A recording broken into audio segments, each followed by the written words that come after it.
Good morning, everybody, and welcome to our Reimagining Performing Arts and Disability panel conversation this morning.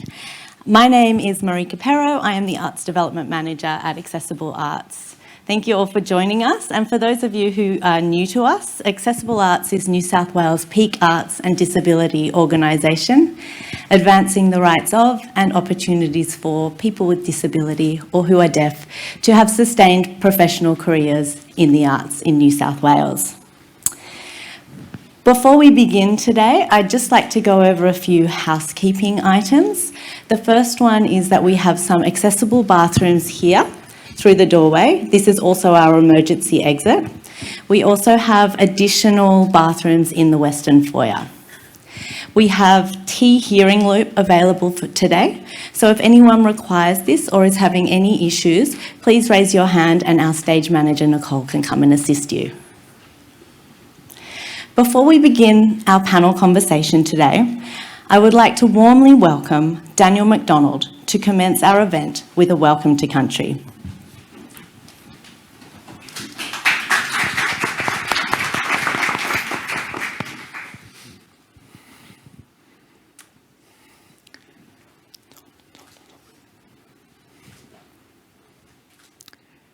Thank you for watching me here today. I'm a member of the Metropolitan Local Aboriginal Land Council and my name is Daniel McDonald. I'm a Gadigal man and I'm representing here on Gadigal land today. I'm representing Gadigal people, Aboriginal people and Torres Strait Islander people as well. I pay my respect from elders past and present.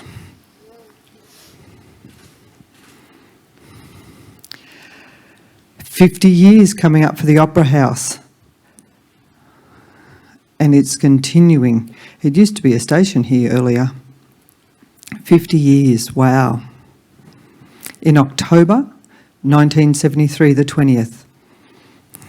I was born that year too. I would like to tell you about inclusion. As you can see, my art piece there is inclusion.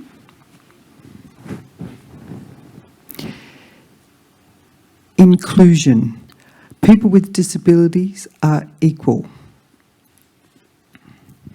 Aboriginal and Torres Strait Islander people have hidden disability.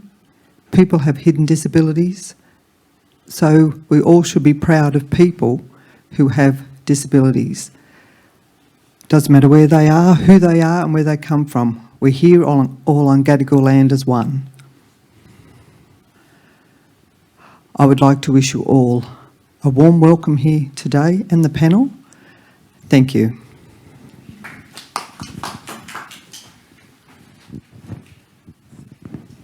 Thank you, Daniel, for that wonderful welcome to country and opening our event today. I would now like to introduce Liz Martin, Accessible Arts CEO, to begin our panel conversation.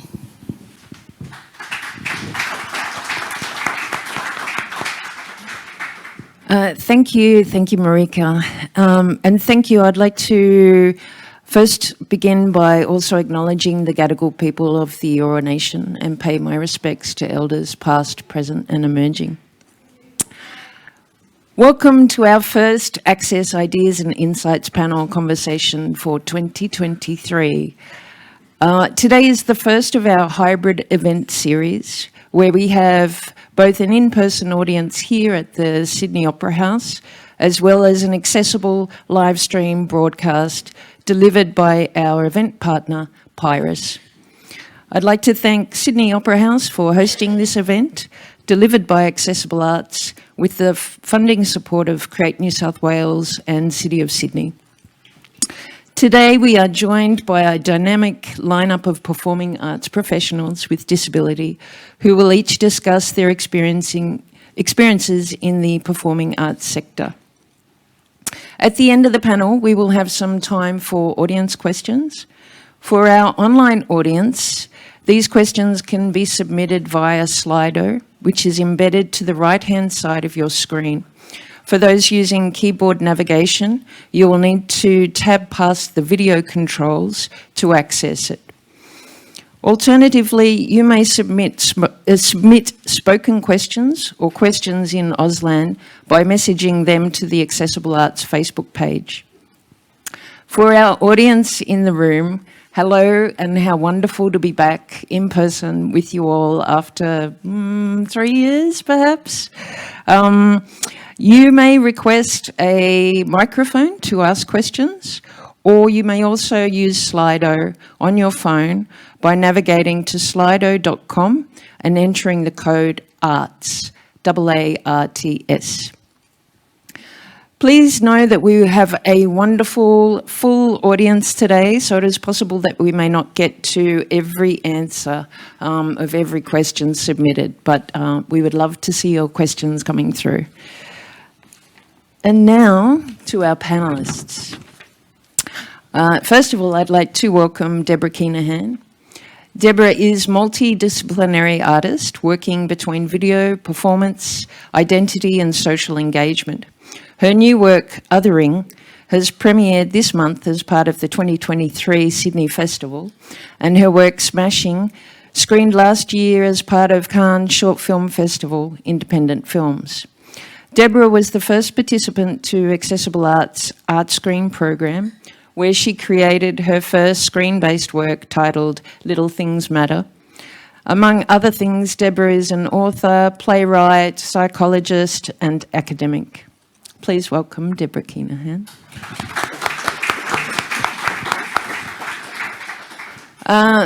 We are also joined this morning by Anthea Williams. Anthea is an established and award-winning theatre director. Her work aims to foreground marginalised experiences by creating space for new and diverse voices. She often works with radical dramaturgies in order to privilege the regulated or forgotten. Anthea is a Churchill Fellow and regularly writes about disability and representation for The Guardian Australia. Please welcome Anthea Williams. And finally, I'd like to also welcome Jamal Abdul. Jamal is a comedian who recently performed as part of Vivid Ideas and the Cowra Comedy Festival in 2022 with Are You Pulling My Leg?, a showcase of comedians with disability. He was the winner of the Stand Up and Be Counted comedy competition in 2017 and Raw comedy state finalist in 2018. Jamal has performed as part of the Sydney Comedy Festival and Melbourne International Comedy Festival and received great reviews. So to begin our conversation today, yes, please welcome Jamal. Thanks, guys. It's wonderful to be here with you three. I really appreciate your time. To begin our conversation today, I'd like to invite each panellist to introduce themselves and share some of their recent outcomes in this space of performing arts and disability. So Deborah, let's start with you. You are a multidisciplinary artist and have recently staged a new play titled Othering. Can you tell us about your creative practice and the overarching themes you explore in your latest performance? Well, thank you very much, Liz, and thank you for having me here. Well, as regards my work, as you said in the introduction, I'm a multidiscipline artist. So I have done video, theatre, but also street performance as well. And also there was mention of the fact that I'm also a psychologist, so I have two strings to my bow. And people often say to me, well, that seems a bit disparate, being a psychologist and a visual artist. But actually, no, because as a psychologist in that work, my focus was on a phenomenon called dehumanisation. And I worked a lot around human rights and the ill treatment of people who are different. And part of the reason that I shifted from that very straight academic approach was that my experience of the arts is that they approach and engage a very, very broad spectrum of people. And so consequently, it became important to me to shift my work into an area that I engaged with people, a very broad spectrum of people, which the arts allows. And so I enjoy the act of engaging with people, and so hence performance became an important thing. But of course, when we went into COVID, then film became much more of a way of going, because as we know, the arts, and certainly performance arts, got hit quite hard. So for me, the arts are a very effective way of engaging people on very, very difficult subjects. And also, for me, I enjoy the multidiscipline way that the arts affords, because that, again, allows engagement with the broadest spectrum of people. And, it's the idea of actually dealing with what can be very difficult subjects, controversial subjects sometimes, in ways that, you can actually be imaginative, and it can be a process of enjoyment, even though the subjects may be difficult. So that's my thing. Great. Thanks so much, Deborah. Jamal, you are a stand-up comedian, and I'm interested in how you came into comedy. Could you share a little bit about what attracted you to comedy, whether you had a choice, what makes you laugh, and what we can expect to experience in one of your stand-up shows? Right. I guess what attracted me to stand-up was it was like a medium that I could enjoy pretty much just as much as like sighted people could. So much of stand-up comedy is auditory. So for me as a blind person, I kind of got to enjoy it just as much as sighted people were, obviously with the exception of act-outs. But for the most part, like, I just liked going to stand-up shows. And I had a good friend of mine that we lived like in a small country town on the south coast called Bomaderry, and we would go up to Wollongong to watch these comedy shows once a fortnight. And I loved it. I thought it was awesome. I never saw myself doing it. I just thought it was magic. I was like, I never even considered giving it a try until I went to an open mic night, which is a completely different caliber of performance compared to like a real comedy club. And it completely demystified it for me. I was like, wow, this is how it starts? Like, this is terrible. I can be just as bad as this, right? Like...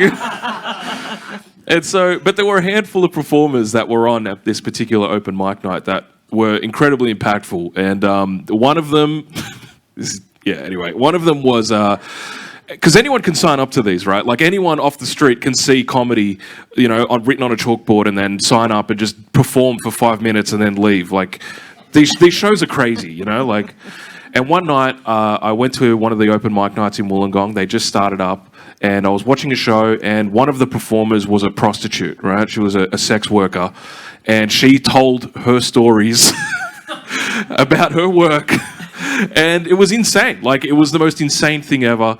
And everybody, like, in the room, like, laughed and whatever it was. And just this idea that this person could be so free with what she wanted to say and tell her story, with zero consequences, and then hang out with everybody afterwards was awesome. I was like, it's like a forgiving art form, you know what I mean? Like, you can make these mistakes and it'd still be okay, or whatever it was, And a couple of other performers, one of my friends, who wasn't my friend at the time, he's just a guy that was on the show. His name's Oliver Hunter. He's got cerebral palsy, and he uses a wheelchair, and he also signed up for this night and told his stories. So in this one night, I had this broad spectrum of what comedy had to offer. And so I was like, all right, so, you know, you can make mistakes, you can do well, you can do poorly, and comedy will forgive you. And it was so open-minded that it's going to have, you know, everyone from like a sex worker to Oliver Hunter who's in a wheelchair. I thought, all right, I'm going to give this a try. I just thought it was completely like anything else I'd ever seen. So yeah, that's what attracted me to it. I just thought, this is I want to give this a go. And I thought I'd do it one time and it'd be a bucket list thing. And I loved it. I was signing up to open mics immediately in Sydney, and yeah, they just snowballed from there. That was a couple of years ago now. So yeah, that's what kind of drew me towards it. I guess if you come to my shows, you'll hear me talk about all kinds of things. Like the things that make me laugh the most are people. I just think the human condition is hilarious. And just how flawed we are as people, whether it be like because of a disability or just because of an awful personality trait. You know, I think the worst people in society are the funniest. So that's the stuff I find funny. And yeah, that's what I'll talk about. Like I'll talk about like my interests, which is people and humanity and my own flaws and other people's flaws. And that's what I enjoy. That's what I think is funny. Thanks, Jamal. And you're such a charming performer as well. I've seen you a few times now, and hilarious. And I can say that because I was one of those people that tried to do the mic sign up 5-minute thing. And Right. I bombed so badly. I was terrible. It is a magic art, comedy. Yeah. It's one thing to make jokes on the side to a mate, and it's different to work a room like you do. So it's amazing. My first show, I bombed horribly as well. So, and Well, that's reassuring. Yeah, I did really badly, and I have no idea why I did it again. There was absolutely no reason for me to do it a second time. No encouragement there. And Anthea, you're an award-winning theatre director with many of your projects creating space for new and diverse voices. Can you give our audience some background into your career pathway and what your current projects look like? Yeah, sure. So I started out in theatre and as a theatre director. And a lot of theatre directors, particularly in this country, are really admired when they do their unique version of a classic. But that wasn't actually of particular excitement to me. I love working with living writers. I love developing new stories. I think we just have so many issues and voices that we need to be privileging from people who are alive. And so that was always what excited me. And I moved around a lot in order to do that. So I started directing when I was at university at UNSW. I've just seen one of my old colleagues in the audience from Nuts back in the day. Then I went to VCA. And, you know, the thing about having a disability is it's really expensive. So unlike a lot of theatre directors, I couldn't just kind of work in a cafe and live on you know, noodles for years. So I moved to New Zealand, back to New Zealand, and I got a job there producing. But I was really strategic about it because it was a place that had worked with the Royal Court in London. And so the Royal Court, the New York Times refers to the Royal Court as the most important theatre in Europe. I don't know if that's true, but in terms of new writing, it's a real powerhouse. And that kind of allowed me to make connections over in the UK, so I ended up moving there for a significant period of time, and I worked as an associate director at a theatre company called The Bush there. And I moved back because I got a role at Belvoir. So I worked at Belvoir for 7 years as their associate director new work. And all the time looking at how I could really broaden out who was invited into those spaces. You know, I think I love making theatre. I love the process of working with live humans. So often my work is telling the story of the people who are involved in it. You know, recently I did a project with Nancy Dene at the at Darlinghurst Theatre, which was her story. I helped Nakia Louie. I directed a Nakia Louie work where she talked about the death of her grandmother. I did a work with Omar Musa, which was partly stand-up spoken word poetry, I mean partly rap, and very much his story. I really love working with people and supporting them to tell their stories publicly. But I also have started working in film. So, and it's been interesting because as I've worked into film, started moving into film, and as I've started writing, I've started working in areas where I'm telling more of my own story, because I used to very much be a facilitator for other people's stories, which I absolutely am. But and maybe also I'm a bit older and I've got a bit more to say. So I've made my first short. It's called Safety Net. If anyone wants to see it, you can see it on iView.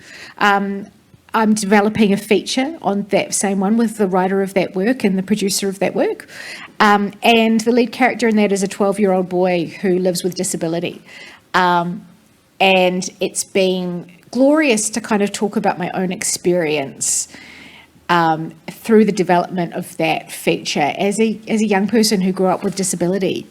In terms of what I've got coming up, so, features of features, you're like, well, when am I going to make it? When Toni Collette says yes, like when I get an amazing actress to go, yeah, I'd love to be in that. But the other works I have going on is I'm directing a beautiful work called Pony by a writer called Eloise Snape that's happening at Griffin in a couple of months.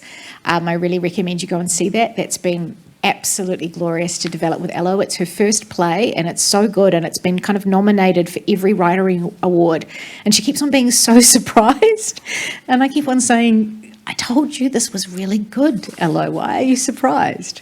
And then I'm heading to Christchurch, New Zealand to direct a play back there. I do a little bit of directing in New Zealand as well. I've primarily been based in Australia since I was 18, but my family's from New Zealand, as you can probably tell from the accent. Kia ora. And then I'm coming back here to do a new musical for Riverside Theatres, and that is called The Hen House, and that's a beautiful work about migrant women who worked in factories out west, and the writers and makers of that work have based it on not their story but their grandmother's story. So I think I seem to be a director that people come to when they want to tell their story, and I really feel so humbled by that. I really enjoy that process, but that also means that you always have to go, well, what's the holistic way to do that? And how do we honour who you are in all your specificity as a human? Yeah. Brilliant. Thanks, Anthea. We all know, I think, that live performance has had a very rough couple of years. The pandemic closed performance venues and theatres, and audiences were slow and cautious in returning. I'd love to hear from you how you navigated your careers through the pandemic and how you feel the performing arts space has changed in our post-pandemic world, can we say? Jamal, let's start with you. What were your pandemic experiences in terms of performing, and what has changed in comedy since returning to the stage? The pandemic was not, it wasn't friendly to a lot of performing arts, but especially live arts. It was terrible, to be honest. It was quite grim. So for almost 2 years there, I rarely performed. So it was quite difficult to get out. Obviously, when the lockdowns were on, there was nothing, and even when there wasn't, it was still, shows were capped. It was quite limited. I had my own health concerns to take into consideration, so it wasn't particularly great throughout that period. And we had the advent of Zoom comedy shows, and I did a couple of them. Like, you have to do them, right? Like, it was like, all right, this is like a once in a lifetime thing. I've got to experience this, right? And I did one particular Zoom show. I had no idea how it was going to go. I started doing my act to my laptop. I just felt like it was the most alien thing ever. And so performing to my laptop, and it never feels good to bomb in the same room you're about to go to sleep in. You're just laying in your bed thinking that's where it happened, right there. It was awful. I remember I was on this call and doing my set, and then halfway through my set, someone's house phone rang. Who has a house phone? So I never thought I'd be heckled by home appliances, but that was the experience. Yeah, so I guess like a positive thing to come out of it though, like was like all these live streams. Like people started to really get into like live streaming, and like we're doing it today, and so I think it just made it more sort of in the social zeitgeist. Like this thing exists, we can do it, and it's been a good thing as far as like access goes. Now people can, you know, if they don't have a means to get out to shows, they can watch them from the comfort of their own home and things like that. But it's also in a weird way has made me double down on live entertainment. It's made me realize like how special, especially stand-up comedy is, the fact that it is live. Like I think stand-up is the most live art form there is. Like sitting at home and watching it through a live stream or on Netflix, like it's not the same. It's not the same as being in the room and that infectious laughter being all around you. Like it's all encompassing when you're at a live show. So it kind of made me think about access more in the live setting. Like I think more shows should be wheelchair accessible. Like obviously I'm stating the obvious here. But it's made me consider it more so. So like if I take on a festival, like I'm probably most likely to turn down a venue that people in a wheelchair can't get into, you know, or, you know, it's made me consider things like a hearing loop and Auslan interpreters and things like that. Because it's, I don't know, I think like stand-up comedy needs to be experienced live, and for it to be truly inclusive, you need to be able to get to the live show as much as is possible, I think. So that's how it's made me reconsider my art form, I think, yeah. Great, thanks, Jamal. And Anthea, what were your pandemic experiences in the theatre sector, and how has the performing arts space changed since? Yeah, I think in some ways I probably had an easier time during the pandemic than a lot of theatre makers, and that's because I do a lot of development work. So Pony, that I was talking about before that I'm doing at Griffin, we developed that while I was not only isolating, I was also in New Zealand with care responsibilities for my elderly parents. But suddenly it just became so apparent how much you can do on Zoom. And I really appreciated that. There are a lot of things I really hope we don't lose. And one of the things that I thought about the pandemic was it was a real leveller, because suddenly everyone was having to be honest about their situation and working from home and what their personal and family needs were. And I think we need to remember that. You know, I had one delightful meeting with Josipa and Mara, who are these gorgeous performers that I'm developing a musical with. I know them really well. I didn't know them quite as well then. And I was looking after my elderly father who has Alzheimer's. And I was on Zoom, and sometimes he forgets how old I am. So he came into the room. Mum had said to him, can you find out if Anthea's making dinner? Because I was doing all of their cooking and cleaning, etc. during this time. And on the trip to the room, I think that had become, tell Anthea it's time for dinner. So he came in, patted me on the head like I was a kid, and said, come on, it's time for dinner. You've got to, and then he looked in the computer and said hello to the other women, and we all just laughed, and they looked at me and said, well, you have to go. And I just thought, this is great, because actually this is what my life is at the moment. I am caring for a mother with a physical disability. I'm caring for a father with Alzheimer's. I'm doing a huge amount of care work. I am also creating art. But I can't pretend that this doesn't all affect what my daily life is like. I can't pretend that I don't have these responsibilities. And actually, I think the world would be a much better, happier, calmer place if we were all just more honest about that stuff. I personally love it when I'm listening to Radio National and I hear a dog barking in the background. I love that. And in terms of theatre's response, I think in terms of access is very complex. And with access, people often think about wheelchair access and Auslan and hearing loops. But I'm just going to do a little plug, sorry. Go on. I run a podcast with a colleague and dear friend, Hannah Cormack. It's called Sideshow. We've just started our second season. Our first season was called Activated Arts, but because of all the AA things, we changed it to Sideshow. Also, we're just a bit renegade, so Sideshow sounded good. And we're just coming out with season 2 now, but one of my favourite parts of that podcast and radio show that we do with 2RPH is that we do a what's on, and Hannah is housebound, and every time she talks about what she can access and what she can't access. And I just think the pandemic made us aware that we could do access in a whole lot of different ways. Absolutely. Thanks, Anthea. Now, Deborah, how did you navigate your career as an artist through the pandemic, and what changes do you see in the performing arts in our post-pandemic world? Well, like Anthea, in the very early stages with the major lockdowns, I too went into development mode, as you would be aware with Art Screen, and so it was a matter of writing, and of course there was still, I always collaborate in a team. I think when it comes to performance, you're always collaborating. You have a team, and so it becomes Zoom and such like.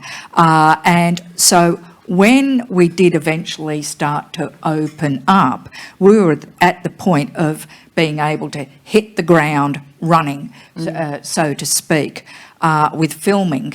And we adopted very stringent processes. And what I was deeply humbled by, we had quite significant numbers of people on set. This was down in Wollongong at Anita's Theatre. And everybody was mindful and respectful of the requirements and everybody's safety.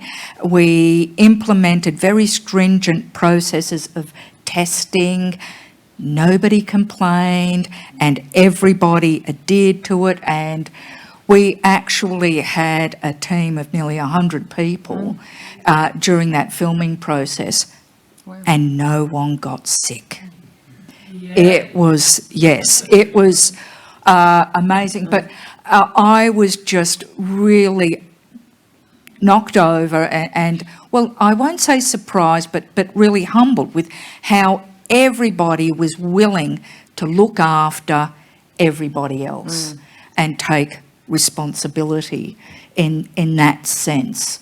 And that for me was the real take-home message. And that, I think, is something that all communities gain from and strengthen by that notion of being responsible for, it's not just all about me. It's our relationships and our roles and responsibilities with other people. Now, from a post-pandemic thing, well, that's when the real live stuff comes into play. But what I think has happened, which I think is totally brilliant, is people are significantly more aware of issues of access, because one of the things that I was doing during the pandemic was gathering material for future work. And one things, accessing tweets in chat rooms on disability, and reading people's comments of how they were managing with COVID, with the shutdowns. And somebody said that people are complaining about feeling isolated. Well, maybe now they have some insight for those with disability who experience isolation on a very significant scale for, due to not being able to access areas and such like.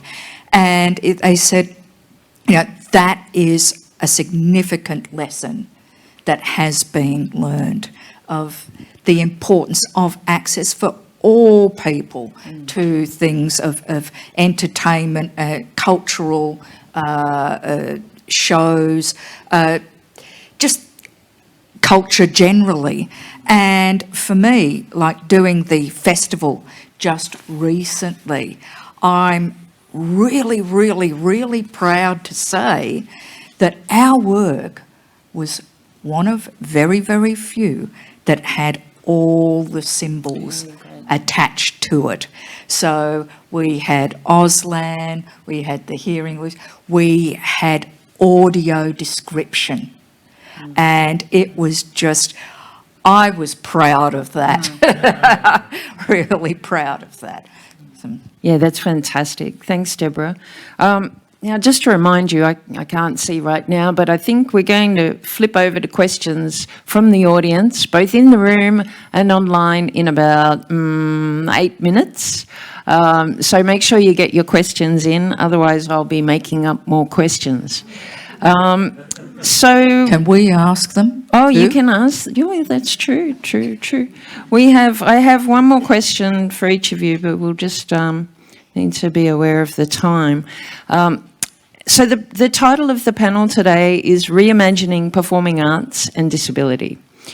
We are currently operating in a time where people with disability are deeply engaged in the arts as both creators, performers, and audiences.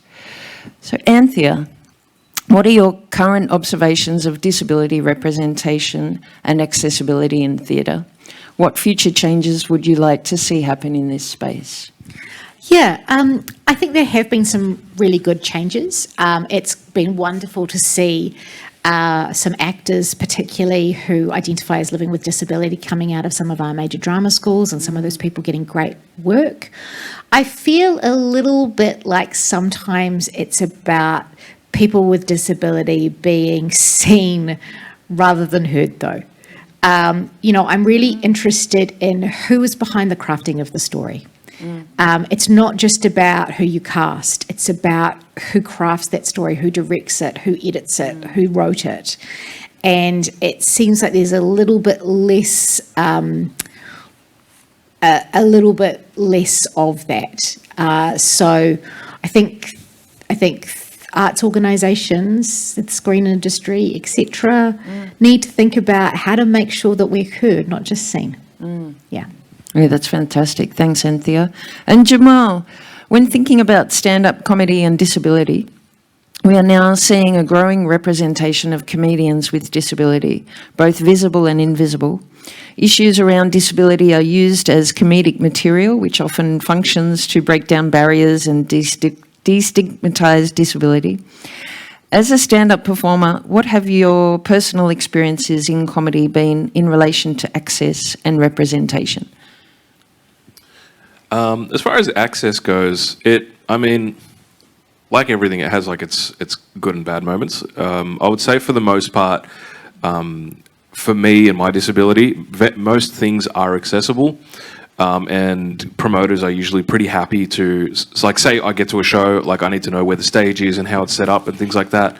Most people are happy to give me a quick tour of the stage, and I'll get to the show early to make sure that I can get on and off and all that sort of thing. And so I would say for the most part, it's pretty, people are pretty open-minded in comedy, so they're happy to sort of accommodate and that sort of thing.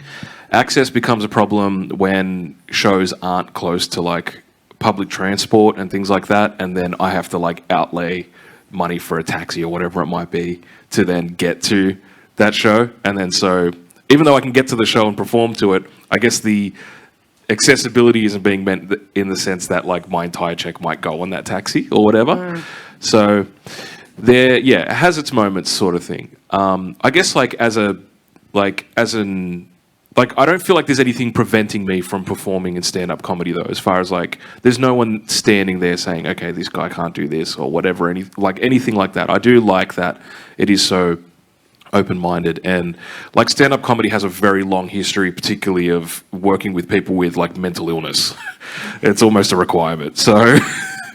I feel like, it's like always been a thing. And so, whether people are neurotic or whatever it is, like, it's kind of just known in the industry that this is how people, like, we need to adapt to, like, this, like, to the performers. This is how they are. So I feel like I can give it, like, probably like a B plus for accessibility in comedy. Yeah. That's very promising. Thanks, Jamal. And Deborah, your work asks audiences to reflect upon their own treatment of people who are considered to be outside the norm. Do you feel the reactions, attitudes and behaviours of the general public around difference and otherness have changed in a post-pandemic world? What are the issues that you see as continued priorities in this space? That is one heck of a question. Isn't that a doozy? You have 4 minutes. Thank you. And counting. Well, I think I partly answered that with my previous answer as regards the awareness of when one isn't able to access things, that the one thing that the pandemic did is made people aware of exclusion, the pain of being socially excluded, socially separated from people. And so hence that increased an awareness that, wait there, and my work, I like to think, encourages empathy by shifting perspective and immersing people into a different world. And so going, whoa, so that's what it's like. And so I would like to think that the pandemic did partly did that of, well, this is what exclusion is like. Don't like it, don't want to go there. Nobody should experience this. Now, post-pandemic, let's hope that lesson isn't forgotten. Which all too often that's what can happen. I would like to think that it doesn't get forgotten. Now, talking about how it would shift, does this mean, I got very excited I love what both of these presenters have been saying today with the notion of representation, that hopefully with this increased understanding of the difficulty and pain of exclusion, that will then lead to a greater awareness of the need for increased representation, of engaging with these stories that we may find uncomfortable, undesirable, or, as I often say, unsexy, because we all know this bill can be seen as unsexy. And then, actually being able to engage in ways that Jamal has suggested of, shall we say, challenging these preconceived ideas of representation, of what people with disability can do, the stories that we have that we can share, but also what we can actually do as performers, as directors, as comedians, and yes, maybe be more willing to give us a go and not just be members of the audience. Brilliant. Thanks, Deborah. Now, that completes our formal questions to the panel. So we'll open it up to the audience. So remember, we're using Slido. This is our first time using Slido. You can also ask questions from the room if you'd like to do that too. Someone will come to you with a microphone, so you could just raise your arm or indicate to the staff. The first question we have a lot of questions for Jamal. Jamal? So the first question is for Jamal. Do you find audiences are receptive to material about disability, or does it feel like they're reluctant to laugh? It kind of depends. It depends. Like, I feel like there is, obviously, like, crowds can change night by night depending on, like, what suburb you're in, the venue. Like, even, like, there are some shows where you'll do back-to-back shows in the same venue, and, like, the first audience will be great, the second audience will suck. So it's kind of really hard to judge it. Like, there's no consistency in comedy. It can change, not, like, literally moment by moment. So with that being said, though, I do find that, like, audiences will laugh as long as it's not, like, too As long as if you're talking about something, if you're being really honest and you're like really painting a picture of like a struggle, like it has to pay off. You know what I mean? Like otherwise it'll make them sad, and then they're like, okay, we can't laugh at that. You know what I mean? Or whatever it is. Like it takes a bit of practice to kind of get certain ideas across. There's definitely like how do you say that word? Attitudinal barriers. I like that. That's cool. There is a little bit of that sometimes with the audience. Like sometimes, like someone will see me get on the stage, and you'll hear someone. They'll be like, "That guy's not blind. This is an act." And then it's like, I'll have to, show my credentials, I guess. Like, so sometimes, I guess it's comedy, right? So it's like anything can happen. Like people are silly, so I understand that. Like so sometimes there are like those sorts of things. Yeah, it's really hard to gauge. I guess like if somebody wanted to try it and like different disabilities might be taken differently. Yeah, but I feel like for the most part, like when people come to comedy shows, like they come to comedy shows again with an open mind. Like every now and then you get like some closed-minded people or whatever. But yeah, I think people are mostly going there to have a good time and like they know what the rule is. So Can I ask a question? Being somebody who is very visibly different, right.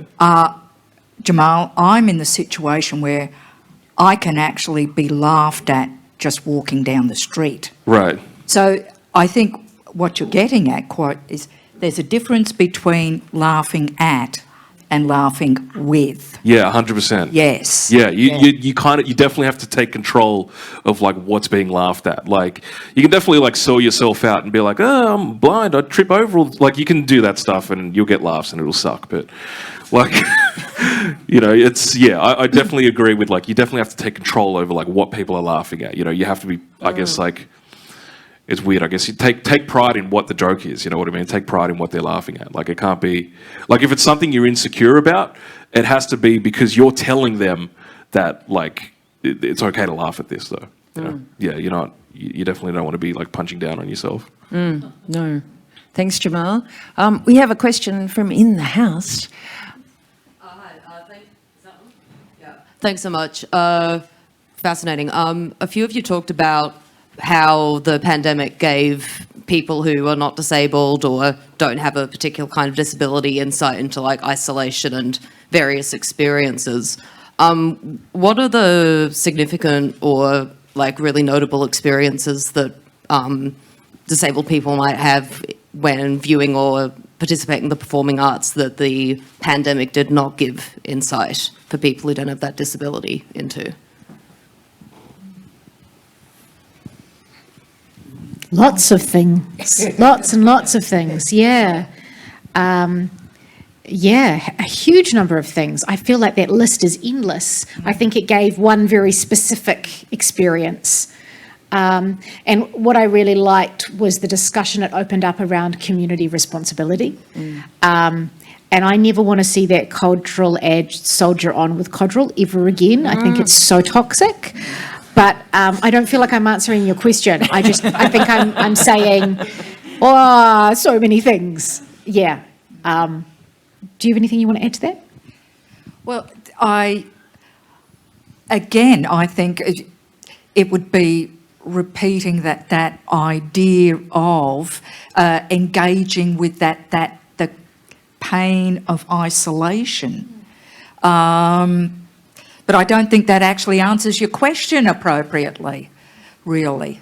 And I think also, I can't even imagine, I can't imagine how you would, there's a really interesting artist called Eugenie Lee who lives with pelvic pain.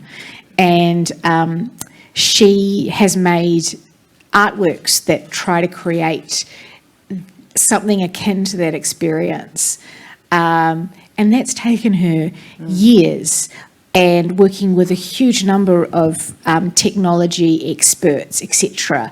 And kind of, but she's a really interesting artist to look at in terms of one very specific thing that she's tried to create understanding and empathy around. I think I just had the idea that the one thing that the pandemic did do was, again, think about how we can communicate with others, interestingly, in a manner that is very technologically based, and how we can engage people at a distance and tell stories and get messages through. So it was that interesting way of how do we become creative with the technology that we have that can tell stories that sometimes can be difficult to tell when you're not face to face. So. Do you find that like the being in lockdown made you better writers? Yes. Given that there was no like hardly any other outlet to work with? Absolutely, yes. At first. I was so productive lockdown 1, and then lockdown 2, I was just languishing. I just lost the plot. Right. No, for me, it definitely made me a better writer. Absolutely, yeah. I finished another PhD in the lockdown as well. Another, just another. Oh, just another. Yeah. What? No, but yes, it definitely did make me a better writer. Do you have any tips for disabled artists on how to find collaborators who are also disabled? Especially when, I can't actually read the rest of that sentence, but I think there's a mention around school, education. I've only got half a message there, but yes. What about... Yeah, that's a tricky one, isn't it? Because 90% of disabilities, 80 to 90% of disabilities are invisible. And, I'm dyslexic. No one can tell that. Apart from the fact that I'm really interesting.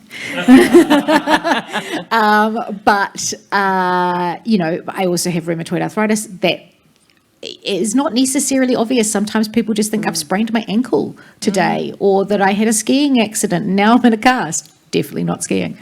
It's a really, really tricky one. It's also something, I've had arthritis since I was 2, and I used to feel like the only one. And then you get older and everyone else gets disabilities as well.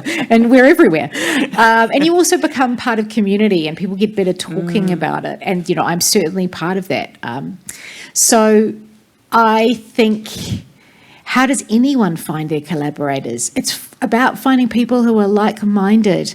And the majority of my collaborators actually don't live with disability, although probably a lot of them are neurodivergent, and they've only recently realised, because that's particularly with women. A lot of women were being chronically underdiagnosed. So, I don't know. I think, look, for me, it's just, honestly, I've never dated someone who wasn't neurodivergent. It's just the people I like. It just happens.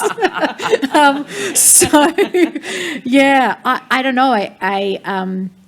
There are definitely Facebook groups, definitely through activated art, through accessible arts. I've met a lot of collaborators who I've really loved working with. But it's happened slowly and through the work.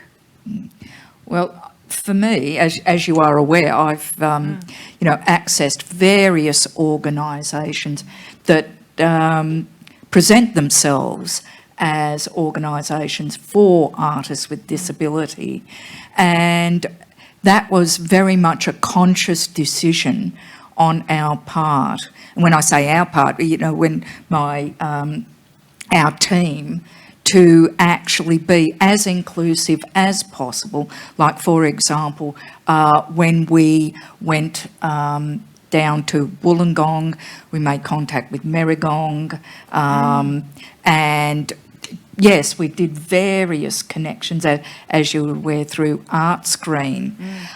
So for me, it's been a conscious decision and a strategic one, with being knowledgeable of needing to have the experience, the exposure, and the representation. So, yeah, for me it was a conscious strategic decision. And would you add anything to that, Jamal? Yeah, I would. So one of my, as I mentioned earlier, one of my friends, Oliver Hunter, he's a stand-up comedian, and he's got cerebral palsy, and I met him at one of the first open mics I went to. So that was just like perfect coincidence, right? But I do think it's because and we're still great friends. We message all the time. He lives in Melbourne. I live here. But we always, I think we ran into each other just by going to an open mic, right? And it just so happened the first night we were both there, right? But it was going out to these things, like go to the places where your people are going to be. That's what I would say. Like, just if you're new to a scene, you don't know anybody, you don't know. Let's say you want to be a stand-up comedian and you have access requirements. Say you're like my friend in a wheelchair, right? You need to find whatever open mic is accessible to you, go to it, and just start talking to all the other open micers and find out what other rooms will be accessible to you. So go to the places where your people are going to be, where your ideal friends or whatever it might be. So that's what I would say. Terrific. Thank you, Jamal. We're actually pretty much running out of time rapidly. We have time. We have a microphone in the room. We have time for one very brief question, our last question. I'll just be really quick. I just want to say very quickly, thank you. This has been a very interesting and wonderful experience to come out and listen to you guys. I had a really quick question, which was just about, there's been a lot of rhetoric about us existing post-pandemic and returning to normal and that sort of thing, even though we know normal wasn't functioning. How have you found that maybe places that weren't accessible are adjusting to that? Have you found people who just reverted back to how things used to be? Or are people still taking into account accessibility? I feel more comfortable asking for what I need in some ways. And I think there is a real groundswell of thinking about that. And I found, because I'm immune compromised, I've found that collaborators are just a lot more aware of saying, let's move today's session onto Zoom because I have, I've got a sniffle, I've got this, and I don't want you to get it. And I don't think they're just doing that for me, I think they're doing that generally. But yeah, I think there's a greater understanding that there are people in the community with vulnerabilities that you have no idea about, and what is a sniffle for me might be far more problematic for them. And I think we're also just really aware of the technology that we have, and so it's not a big deal when suddenly we say, let's move this onto Zoom, or actually I'm really achy this morning, I'm going to Skype into this, or whatever that is, and I think that's really helpful. And also I think with theatre, we've got a lot more understanding of getting things online, and how if you create access around that, it serves a great deal of the community, not just the community with disability, but people with brand new babies that they're breastfeeding, the elderly who maybe can't get from La Perouse to Parramatta for a show in the evening, etc. Yeah, I think those things are coming along. Other things, it's tricky sometimes. Some of our festivals and things are funded by tourism boards, so therefore they don't want things to go online because they want people to come to Adelaide. Well, that's really problematic. Yeah. And we're going to have to leave it there today. I would like to thank all our panellists for their time and contribution. I would also, yes, a big warm applause.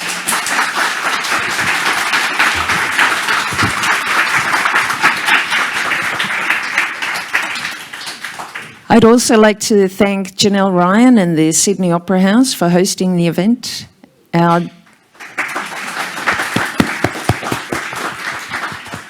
Our delivery partner, Pyrus, for broadcasting this conversation to our online audience members.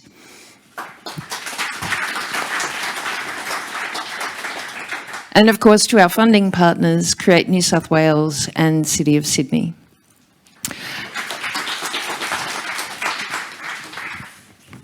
We hope that you will all join us for the second event of this series, hosted by the MCA on April the 27th, where we'll be discussing accessible technology and how leading Sydney venues apply digital access for online and in-person visitors. To both our in-person and online audience, I'd like to say thank you for joining this conversation today. And I look forward to seeing you at our next conversation for Access, Ideas and Insights at the MCA on the 27th of April. Thanks very much, everyone.